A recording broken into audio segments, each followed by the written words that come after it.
कभी सोचा है कि कोई शौक जिंदगी को धुएं में भी उड़ा सकता है? और फिर सही रास्ते की दुआ करने का शौक भला किसे है?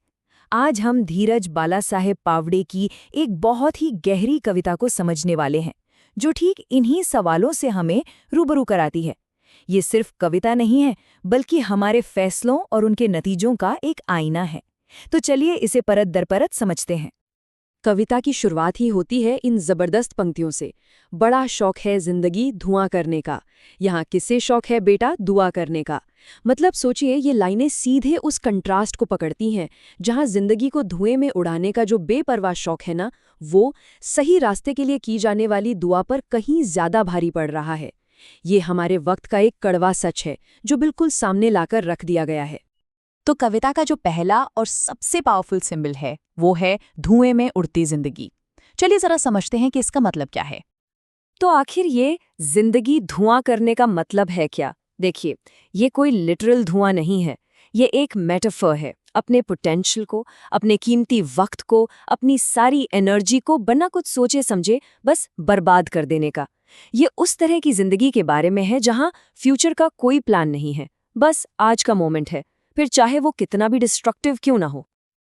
अच्छा, अब आते हैं कविता के दूसरे हिस्से पर, आसमान में ऊंची उड़ान। ये बात करता है जवानी के उस जोश की, उस गुरूर की और उस फीलिंग की कि हमें तो कुछ हो ही नहीं सकता, जो अक्सर हमें रास्ते से भटका देती है। और यहाँ कवि ने जवानी का एक बहुत बड़ा कॉन्ट्रास्ट दिखाया है। देखिए, एक तरफ है हकीकत, ये उम्र है ठीक से चलने की, मतलब सीखने की, एक्सपीरियंस लेने की, जमीन पर अपने पैर जमाने की। और दूसरी तरफ है परसेप्शन, खूब उड़ रहे हो आसमान में, मतलब वक्त से पहले ही बहुत ऊंचा उड़ने की जिद। ये उस इम्पेशेंस पर एक सीधी चोट है जो अक्सर हमें गलत रास्ते पर ले जाती है। और इस ऊंची बेवक्त की उड़ान का अंजाम? कविता एक बहुत ही सख्त वार्निंग देती है। औंधे मुंह गिरोगे तब लक निकल जाएगा वक्त सुधारने का। मतलब साफ है, इस लापरवाही का नतीजा सिर्फ गिरना नहीं है, बल्कि उस पॉइंट पर पहुंचना है जहां से सुधार का मौका भी हाथ से जा चुका होता है। अब बात करते हैं उस हिस्से की जो शायद इस कविता का दिल है, अनसुनी सलाह की तिली। ये उस बारे में है जब हम बड़ों की, अपने वेल विशर्स की बातों को नज़रअंदाज कर देते हैं। और यहाँ एडवाइस के लिए जो मेटाफर यूज हुआ है वो कमाल का है। सलाह को कहा गया है माचिस की एक तीली।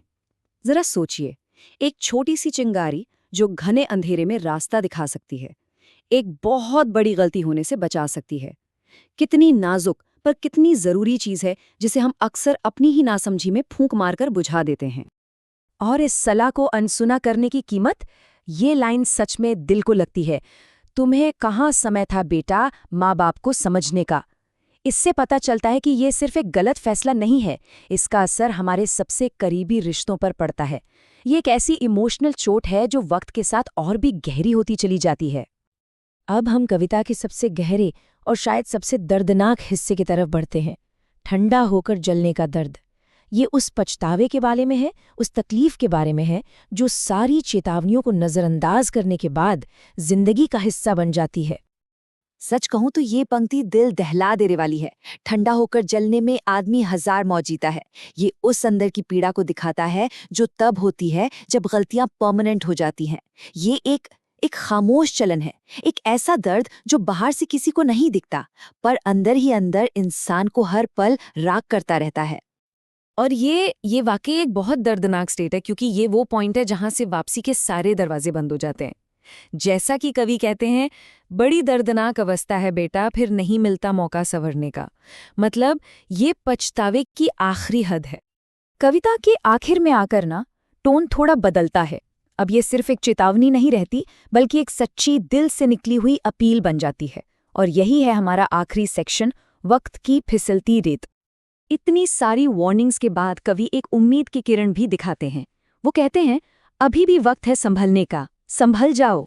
ये एक सीधी, सिंपल और बहुत जरूरी पुकार है। ये हमें बताती है कि शायद दरवाजा अभी पूरी तरह बंद नहीं हुआ है, लेकिन हाँ, वो तेजी से बंद हो रहा है और संभलने का यही सही वक्त है।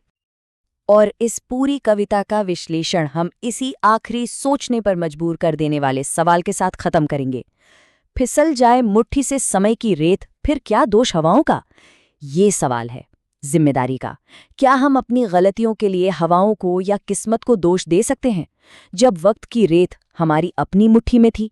इस पर जरूर सोचिएगा।